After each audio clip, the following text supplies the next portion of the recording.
નમસ્તે વિદ્યાર્થી મિત્રો, શારદા સંકુલ ટ્રસ્ટ સંચાલિત શ્રી વિવેકાનંદ માધ્યમિક અને ઉચ્ચતર માધ્યમિક સ્કૂલ ધોરણ 9થી 12માં આપ સૌનું હાર્દિક સ્વાગત છે. મારું નામ રણધીર ખાંટ.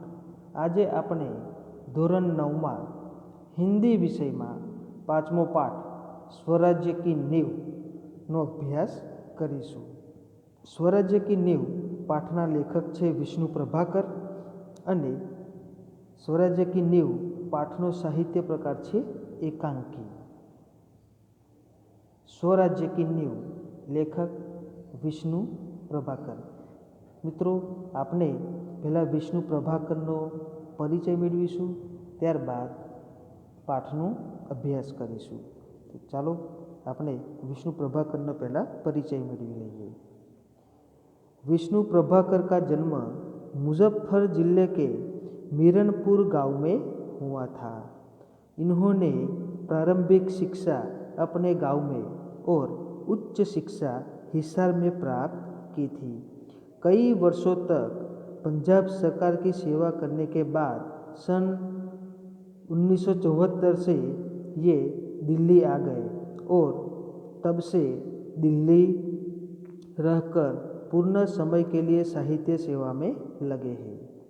आपने कहानी, उपन्यास, जीवनी, नाटक, एकांकी, संस्मरण और रेखाचित्र आदि विषयों में पर्याप्त मात्रा में लिखा है. आपकी प्रमुख रचनाएं ढलती रात, स्वप्नमयी उपन्यास, संघर्ष के बाद कहानी संग्रह, नव प्रभात, डॉक्टर नाटक, प्रकाश और परछाइयाँ, 12 एकांकी, अशोक एकांकी संग्रह, जाने अनजाने संस्मरण और रेखाचित्र, आवारा मसीहा, शरत चंद्र की जीवनी आदि. विष्णु प्रभाकर की रचनाओं में प्रारंभ से ही स्वदेश प्रेम व राष्ट्रीय चेतना और समाज सुधार का स्वर प्रमुख रहा है. स्वतंत्रता प्राप्ति के बाद आपने आकाशवाणी के दिल्ली केंद्र में नाटक निर्देशक के पद पर काम किया. बाद में स्वतंत्र लेखन को अपनी जीविका का साधन बना लिया. आपका समस्त साहित्य मानवीय अनुभूतियों से जुड़ा हुआ है. आपकी रचनाओं में रोचकता एवं संवेदनशीलता सर्वत्र व्याप्त है तथा भाषा सहज व सरल है. प्रस्तुत एकांकी स्वराज्य की नींव में प्रथम स्वतंत्र संग्राम 1857 में लक्ष्मीबाई के त्याग और संघर्ष का वर्णन किया गया है. स्वराज्य की नींव रखने में स्त्रियों की भी महत्वपूर्ण भूमिका रही है. प्रस्तुत एकांकी के पात्र स्वराज्य की नींव के पत्थर हैं, जिनके त्याग, तपस्या व बलिदान के द्वारा भले ही स्वराज्य प्राप्त नहीं हुआ, लेकिन वे स्वराज्य की नींव का पत्थर बनकर जनमानस में देश प्रेम व नवजागरण की भावना जगाने में अपनी सार्थकता समझते हैं. स्वराज्य की नींवના પાત્ર અહીં આપેલા છે.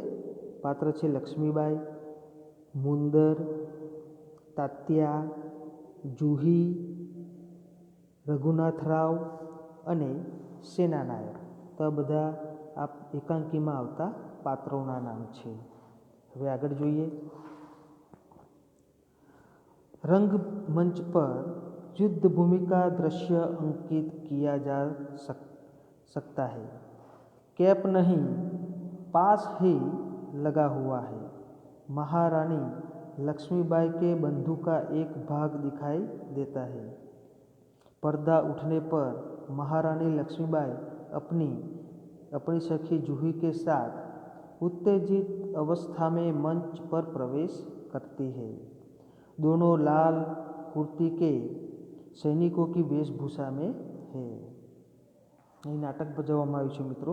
અહીં રંગમંચમાં યુદ્ધભૂમિનું દ્રશ્ય બતાવવામાં આવેલું છે અને લક્ષ્મીબાઈનો એક તંબુનો ભાગ કે છે દેખાઈ રહ્યો છે અને લક્ષ્મીબાઈ તેમની બેનપણી સખી જુહીની સાથે બંને લાલ કુર્તા એટલે કે લાલ કપડામાં છે, સૈનિકની વેશભૂષામાં.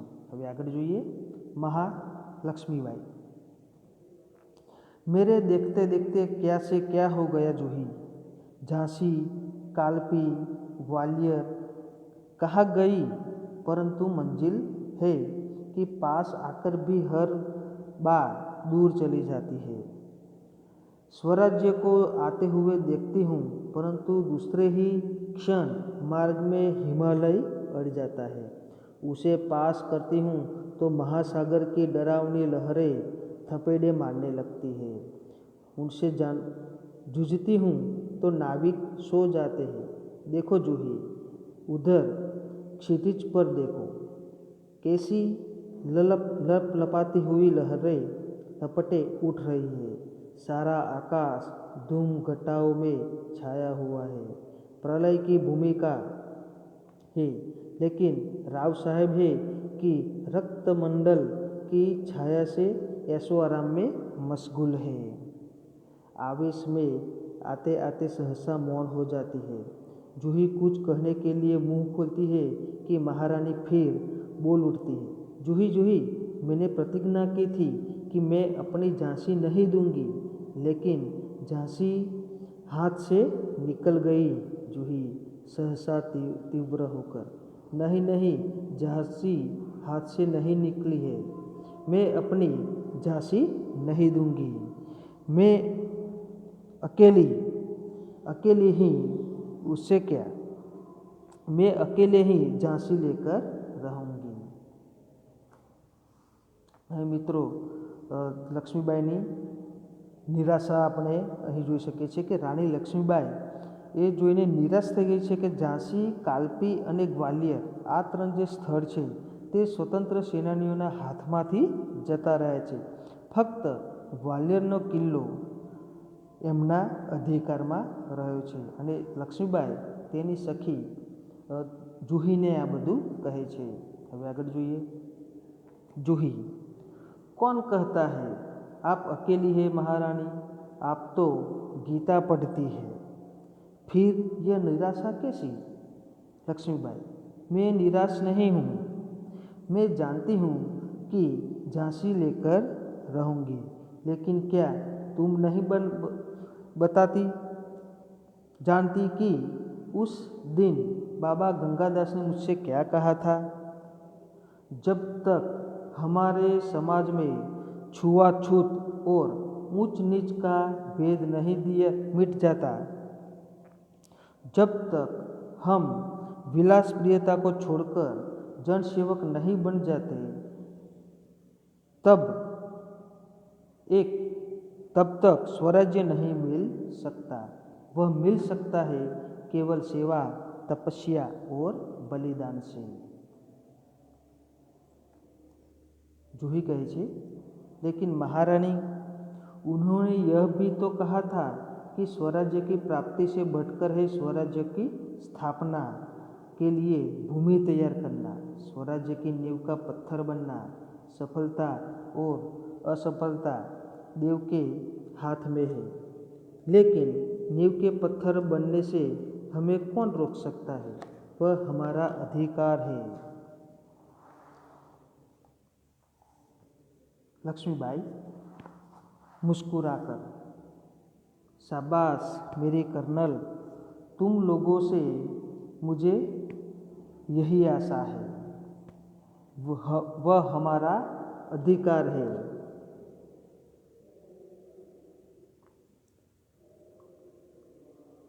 जिस स्वराज्य की नींव तुम जैसी नारियों बनने जा रही है, वह निश्चय ही महान होगा. मुझे इस बात की चिंता नहीं है कि यह मेरे जीवन काल में आता है या नहीं आता, लेकिन मुझे इस बात का दुख अवश्य है कि हमारे पास शक्ति है, फिर भी हम दुर्बल हैं. हमारे पास तात्या जैसे सेनापति है, फिर भी हमारी सेना में अनुशासन नहीं है। हमारे पास ग्वालियर का किला है, फिर भी हम कुछ नहीं कर पा रहे हैं। क्यों? जानती हो क्यों? અહીં ઝાંસી પાછી મેળવવાનો નિશ્ચય રાણી લક્ષ્મીબાઈ કરે છે કે રાણી લક્ષ્મીબાઈ કોઈ પણ ભોગે અંગ્રેજોના હાથમાંથી ઝાંસી પાછી મેળવવાનો નિશ્ચય કરી લે છે।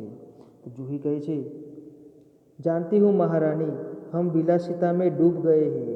तभी मुस्कुराती हुई मुंदर वहाँ प्रवेश करती है। मुंदर कहती है, कौन कहता है कि विलासिता में डूब गए हैं? विलासिता में डूबे हैं राव साहब,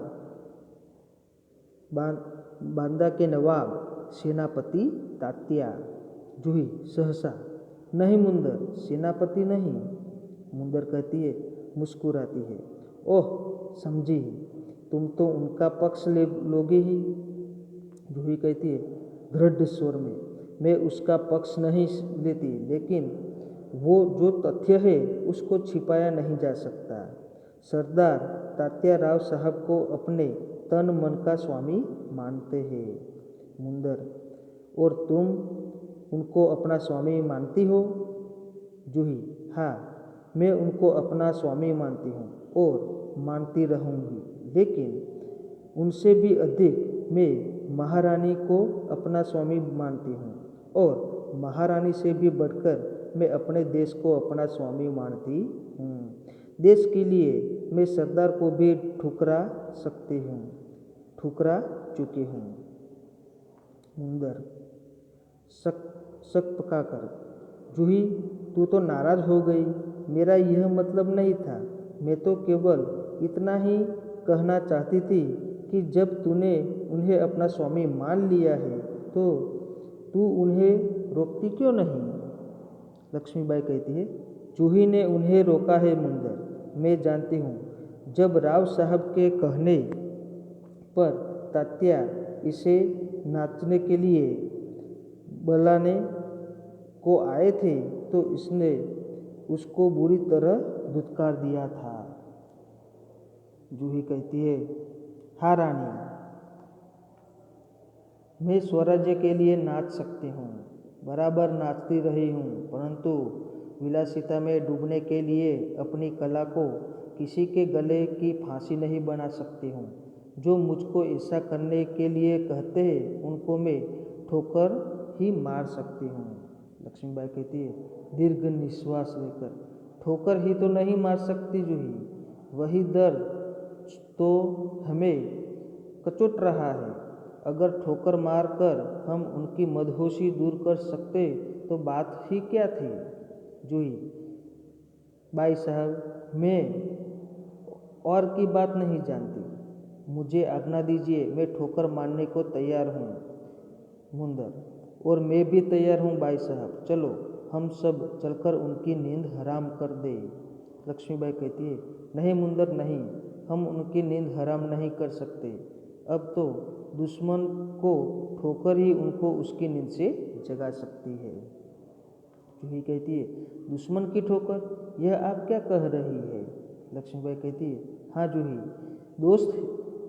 दोस्त की ठोकर अविश्वास की खाई को और भी चौड़ा कर देती है। क्या तुम नहीं जानती कि हम एक दूसरे को किस दृष्टि से देखते हैं? क्या ऐसी स्थिति में मेरे कुछ कहने से शंकाओं की घटा और भी गहरी नहीं उठेगी? मुंदर कहती है, बाई साहब ठीक कहती है, शंकाएं अविश्वास पैदा करेगी और उस अविश्वास से उत्पन्न निराशा को दूर करने के लिए पायल की झंकार और भी जनक उठेगी। श्रीखंड और लड्डुओं पर ज्ञान देने वाले ब्राह्मणों के आशीर्वाद का स्वर और भी तेज हो उठेगा। सहसा कहीं दूर तोपों का स्वर उठता है।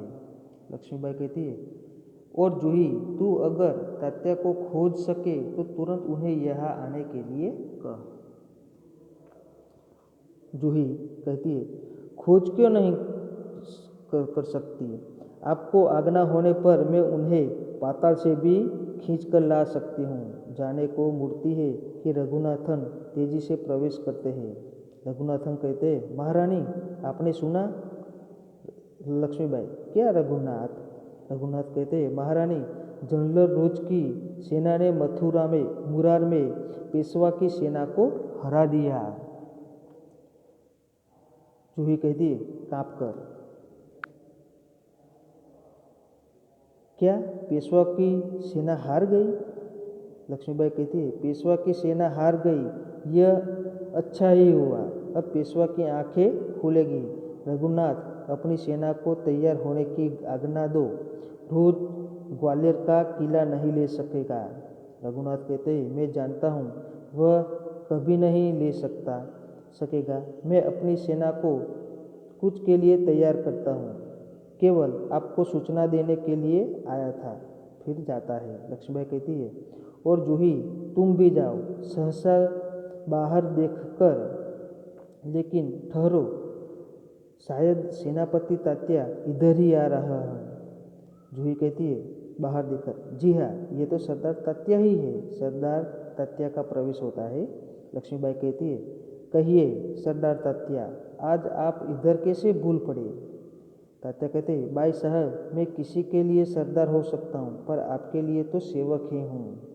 लक्ष्मीबाई कहती है व्यंग से, इतने बड़े सेनापति को इस प्रकार एक नारी के सामने झुकते लज्जा नहीं आती? खैर छोड़ो इस बात को, यह तुम्हारी विनम्रता है, लेकिन वह तोपों की आवाज़ कैसी आ रही है? कौन सा उत्सव मनाया जा रहा है? शायद वाटुकारों में जागीर बांटना अभी खत्म नहीं हुआ है। तात्या कहते हैं भाई साहब आपको हमें लज्जित करने का पूरा अधिकार है, हम इसी योग्य हैं, लेकिन जो कुछ हो रहा है वह आप जानती ही है। लक्ष्मीबाई कहती है शायद ब्रह्मभोज के उपलब्ध में तो तोपें चल रही है, श्रीखंड और लड्डुओं के लिए भी शक्कर की कमी तो नहीं पड़ी। जूही कहती है सरकार इस बार इनको माफ़ कर दीजिए। तात्या कहते हैं व्यग्र होकर, भाई साहब आप यूँ कब तक फटकारती रहेगी? लक्ष्मीबाई कहती है तू कहती है अच्छा, लेकिन मुंदर का प्रवेश। मुंदर कहती है सरकार सेना तैयार है। लक्ष्मीबाई कहती है तो मैं भी तैयार हूँ। तात्या तुमसे मुझे बहुत आशाएं थी, तुम्हारे रहते वह सब क्या हो गया? जूही कहती है सरकार ये स्वामी भक्त है। लक्ष्मीबाई कहती है लेकिन आज हमें देशभक्त की आवश्यकता है। खैर अब भी कुछ नहीं बिगड़ा, अब भी बहुत कुछ किया जा सकता है। तात्या कहते हैं इसलिए तो आया हूँ भाई साहब, आप जो कहेगी वही करूँगा, जो योजनाएं बनाए उसी पर चलूँगा। लक्ष्मीबाई कहती है तो जाओ, तलवार संभाल लो, भूपुरों की झंकार के स्थान पर तोपों का गर्जन होने दो, भूल जाओ राग रंग, याद रखो हमें स्वराज्य लेना है, हमें रणभूमि में मौत से जूझना है। तात्या कहते हैं महारानी आपकी जय हो, मैं युद्ध के लिए तैयार होकर आया हूँ। लक्ष्मीबाई कहती है जानती हूँ, लेकिन सेनापति इस बार याद रखना कि यदि दुर्भाग्य से विजय न मिल सकी तो तुम्हें सेना और सामग्री दोनों को दुश्मन के प्यारे से निकाल से ले जाना है। तात्या कहते ऐसा ही होगा। लक्ष्मीबाई कहती है तात्या मेरा मन कहता है कि यह मेरे जीवन का अंतिम युद्ध है, जीत हो या हार मुझे किसी बात की चिंता नहीं, चिंता केवल इस बात की है हमारी वीरता कलंकित न होने पाए। तात्या कहते भाई साहब वीरता आपको पाकर धन्य है, आप रहते कलंक हमारे छाया को भी नहीं छू सकेगा, आज्ञा दीजिए, प्रणाम। लक्ष्मीबाई कहती है प्रणाम तात्या, मैं सीधी युद्ध भूमि में जा रही हूँ, देर न लगाना। तात्या चला जाता है। मुंदर कहती है सरकार आज मैं बराबर आपके साथ रहूँगी। जूही कहती है और मैं तोपखाना संभालूंगी। लक्ष्मीबाई कहती है और हम सब मिलकर या तो स्वराज्य प्राप्त करके रहेंगे या स्वराज्य की नींव का पत्थर बनेंगे। हर हर महादेव। तीनों हर हर महादेव का उद्घोष करती है। पृष्ठभूमि में भी वही उद्गार उभकर आता है जो मंच पर प्रकाश के धुंधलाने न धुंधलाने सब कहीं छा जाता है। फिर धीरे धीरे शांति छाने लगती है, प्रकाश उभरने लगता है और पृष्ठभूमि में गीता पाठ का स्वर उठता है। तो मित्रों, आ हतो આપણો પાઠ સ્વરાજ્ય કી નીંવ। આ પાઠમાં રાણી લક્ષ્મીબાઈ રાણીને એ વાતનું દુઃખ છે કે તેમની સેનાના મોટા યોદ્ધાઓ જેવા કે રાવ સાહેબ, બાંદાના નવાબ, રઘુનાથ રાવ વગેરે વિલાસમાં ડૂબેલા છે। તેમની પાસે શક્તિ છે તો પણ તેઓ નિર્મળ છે।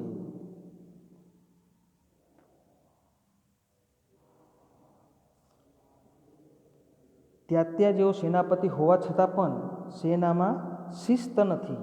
યુદ્ધની સઘન તૈયારી કરવાને બદલે બ્રહ્મભોજ કરવામાં આવી રહ્યો છે।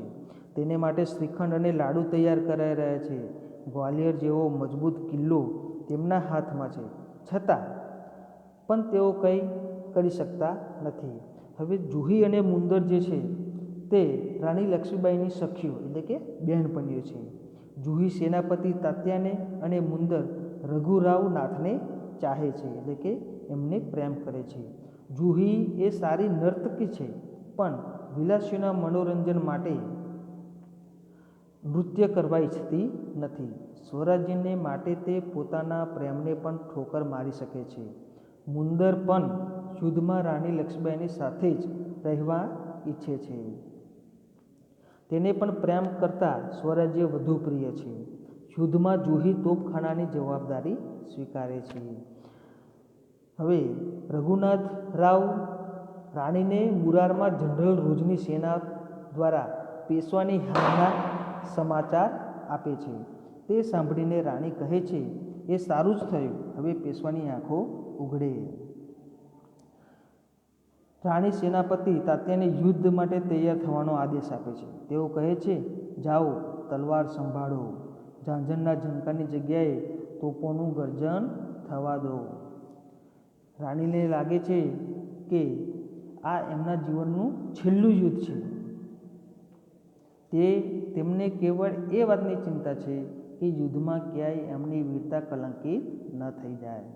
પછી બાબા ગંગાદાસ કે જે રાણી લક્ષ્મીબાઈને કહ્યું હતું કે ફક્ત સેવા, તપસ્યા અને બલિદાનની સ્વરાજ્ય મળી શકે છે, સ્વરાજ્ય પ્રાપ્તિ કરતાં વધારે મહત્ત્વ સ્વરાજ્યની સ્થાપના માટે ભૂમિ તૈયાર કરવાનું છે અને સ્વરાજ્યનો પાયાનો પથ્થર બનવાનું છે। લક્ષ્મીબાઈ, જુહી, મુંદર વગેરે સ્વરાજ્યના પાયાના પથ્થરો બનવા ઈચ્છતા હતા। તો મિત્રો, આ એકાંકીમાં આ જ મૂળ ભાવ હતો કે સ્વરાજ્યનું નીંવ એટલે કે પથ્થર મૂકવાની વાત કરવામાં અહીં આવી છે। વિડીયો જોયા બદલ ખૂબ ખૂબ આભાર। થેન્ક્સ।